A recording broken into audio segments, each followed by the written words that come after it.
Hi there, I'm Katrina Schneider, and I'm a river scientist and river skills teacher, and I also love to play at the river.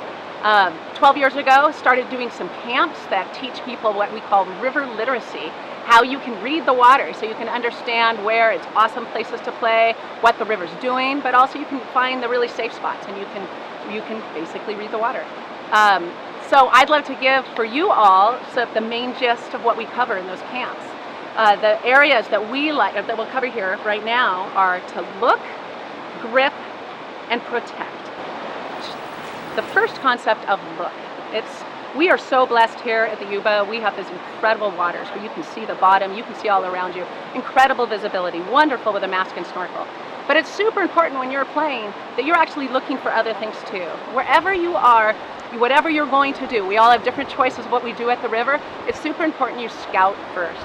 So if you're tempted, you're one of those people who likes to jump off rocks, you should be in the water ahead of time with a mask and looking very carefully for any obstructions. If you're like me who loves to go under large boulders and these beautiful, beautiful large openings underneath full of fish, then you also want to always look and make sure that it's totally clear. This river is very dynamic, changes a lot, and last year we had very high flows on the river that move large rocks and other obstructions that can end up being in our favorite play spots.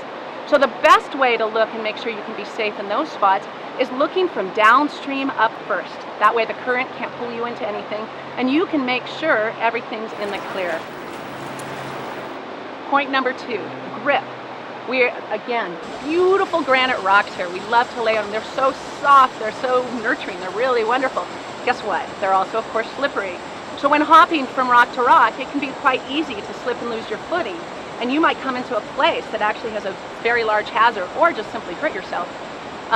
It's also when we're following a buddy, they've gone before us and the rock gets wet. So when we jump, it's not the same jump that they did. It's super important as you're at the river, if you can move along, use 3 points of contact. Move yourself along as quickly as you need, but it's incredible how much it serves us for our stability. Every year, someone falls and gets seriously either injured or dies simply from slipping on rocks. And a third concept, protect. So our bodies, they're bizarrely shaped. I mean, look at all these things coming out. They're just set to get snagged into things. And some of the places we're playing or some of the places we might find ourselves have some rocks that have really small openings, and we can easily get what's called entrapped. Even at low flows, it's very easy to get trapped. It's really quite bizarre. So what's important for us, if you find yourself in a situation where you have large moving water or rocks underneath that can have entrapments, you can't see them, it's super important you protect yourself.